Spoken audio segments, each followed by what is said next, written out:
So ఈ రోజు ఈ ప్రెస్ మీట్ ఒక డిజిటల్ అరెస్ట్ కేసు సంబంధించి పెట్టాము.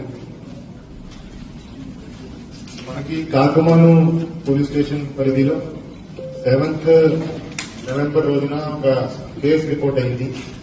ఒక retired head master Moparthi Mary Manjula Vani గారు రిపోర్ట్ ఇచ్చారు. ఆమెకు ముంబై సిఐడి నుంచి కాల్ చేస్తున్నారని చెప్పి ఆమె పేరు హ్యూమన్ ట్రాఫికింగ్ కేసులో వచ్చింది. దాంట్లో ఆమెను అరెస్ట్ చేయాల్సి వస్తుంది.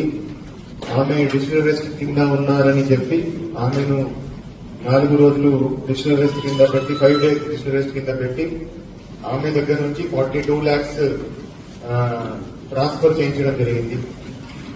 సో ఈమె రిపోర్ట్ ఇచ్చినాక కాకుమాను పోలీస్ స్టేషన్ లో క్రైమ్ నంబర్ 90/25 కింద sections 318, 114 BNS, section 66D IT act కింద కేసు నమోదు చేయడం జరిగింది. సో కేసు నమోదు చేసినాక ప్రతిపాడు ఇన్స్పెక్టర్ గారు ఇన్వెస్టిగేషన్ టేకప్ చేశారు. సో డిజిటల్ అరెస్ట్ కేసు అంటే చాలా టెక్నికల్ కేసు, చాలా హార్డ్ టు ఇన్వెస్టిగేట్. అయినా కూడా చాలా హార్డ్ వర్క్ చేసి పర్సిస్టెంట్ ఎఫర్ట్స్ చేసి ముంబై, గుడ్గావ్, ఆగ్రా అన్ని చోట్ల తిరిగి ఈ అంతా నెట్వర్క్ బ్రేక్ చేయడం జరిగింది.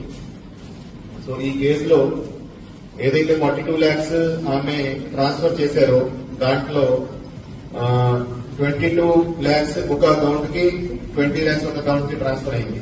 సో దాంట్లో ఎవరి అకౌంట్ కి ట్రాన్స్ఫర్ అయిందో ఆయన డాక్టర్ మరపు సురేష్ నాయుడు.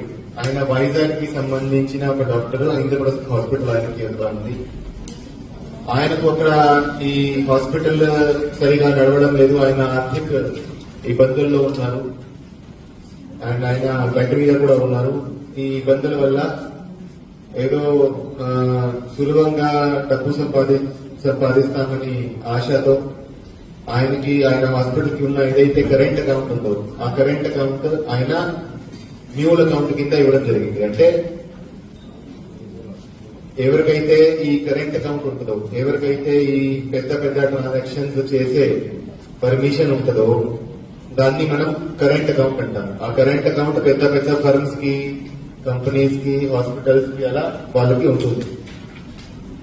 ఆ కరెంట్ అకౌంట్ ఏంటంటే దాంట్లో ఒకే రోజులో కోట్ల ట్రాన్సాక్షన్ కూడా చేయొచ్చు. మనం నార్మల్ గా మనకి ఉన్న అకౌంట్ సేవింగ్స్ బ్యాంక్ అకౌంట్ ఉంటుంది. సేవింగ్ బ్యాంక్ అకౌంట్ లో అంత ట్రాన్సాక్షన్స్ కి అలౌడ్ ఉండదు.